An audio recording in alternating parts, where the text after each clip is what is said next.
Oh, I didn't notice you there.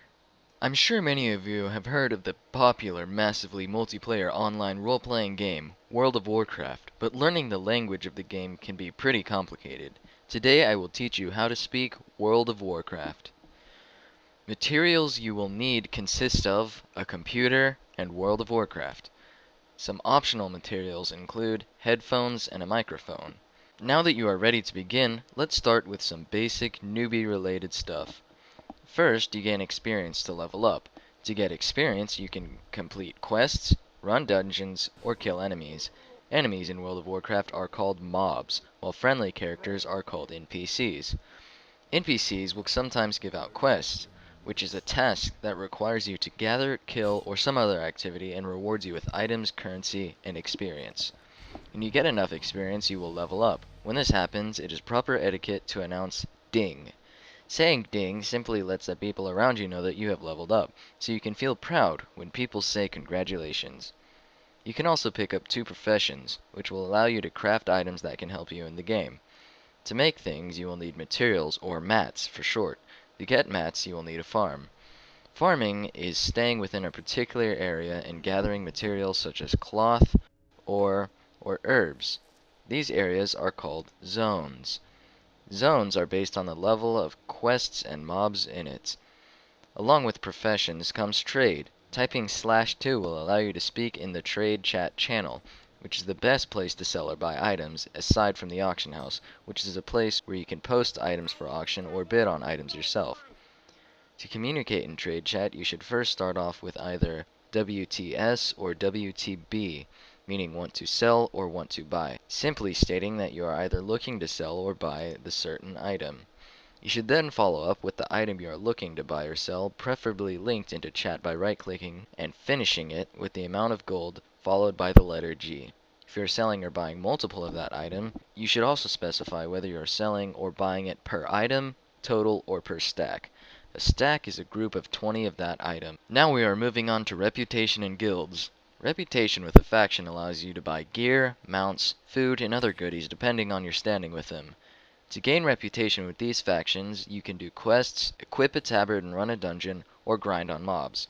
Grinding is when you repeat the same task over and over again to complete a larger goal. You can grind for experience, rep, or other important causes. Guilds are a social outlet that support you and provides a pool for gathering raiders and PvPers. The members of the guild are commonly called guildies and the leader of the guild, the guildmaster. Most guilds will allow you to repair your items for free or take items out of the guild bank, which is a large storage place. Now on to the real bulk of the game, PvP and PvE. PvP stands for player versus player, meaning that players from opposing factions fight each other. We will start off with the different areas of PvP. There is the uncommon world PvP, in which players will fight in zones, but the main places to fight are in battlegrounds and arenas. Battlegrounds are large areas that have multiple bases that you either attack or defend to complete a goal to win honor points. Honor points will earn you better gear, fixed to deal greater damage to players. Some strategies of battlegrounds are capturing the flag, earning resources to win, or a mix of both. To win, you must play both the part of offense and defense to keep bases and take over bases.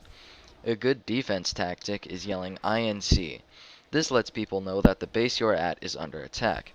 A sketchy but effective mode of offense is the Zerg rush, which is sending most, if not all players to an enemy base to take it over. This gives an assured victory to that base but leaves your own open to attack. In Capture the Flag, the person who holds the flag must stay alive until the enemy with their flag is dead in order to capture it. Arenas, however, work completely differently.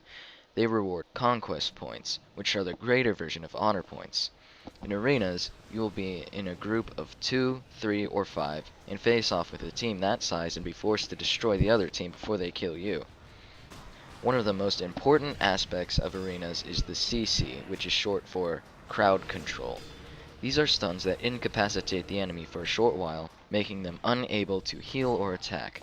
If they have the right ability, they can perform a CC breaker, which immediately stops the effect of a CC.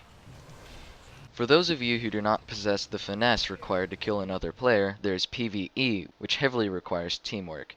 PvE stands for Player versus Environment, and is mostly the entire game. As you level up, you are doing PvE, as is running through dungeons and raids.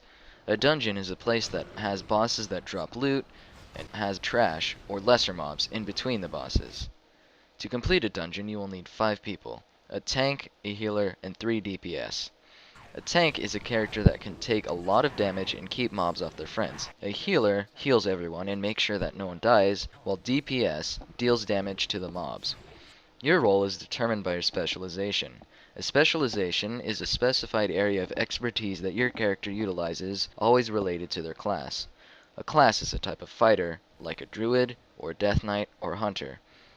Raids are larger and more difficult than dungeons. To get into a raid, you will need a certain item level, which is a number that is the total average of all your equipment's combined power.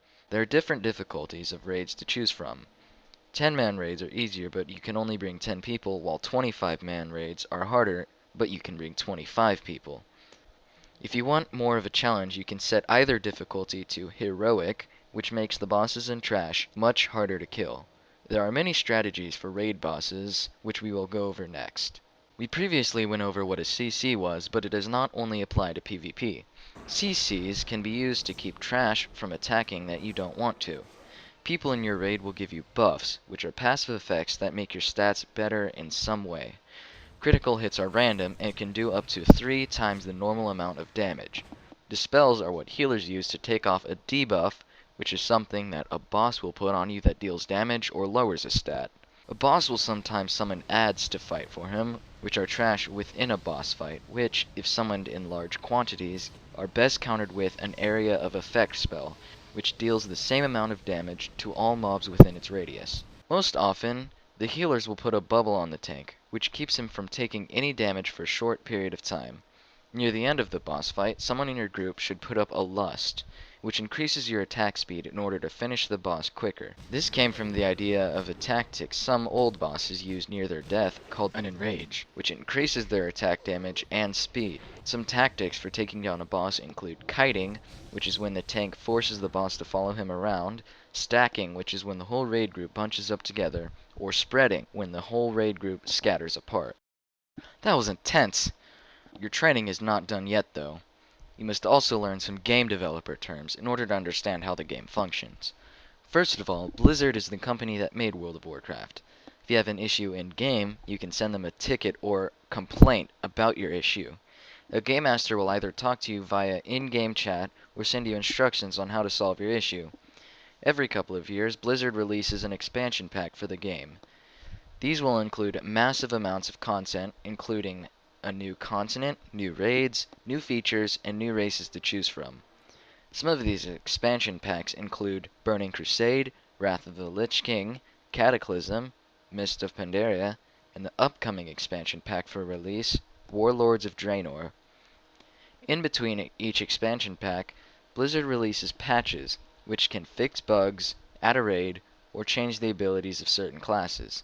If they change the classes to make one stronger, then they have buffed that class. But if they make them weaker, then they have nerfed that class. Now that you are ready, and if you should ever so decide to join this awesome game, use this video as a reference guide to understand just what the heck those nerds are saying. So go out there and speak your head off in the wide, wide world of Warcraft.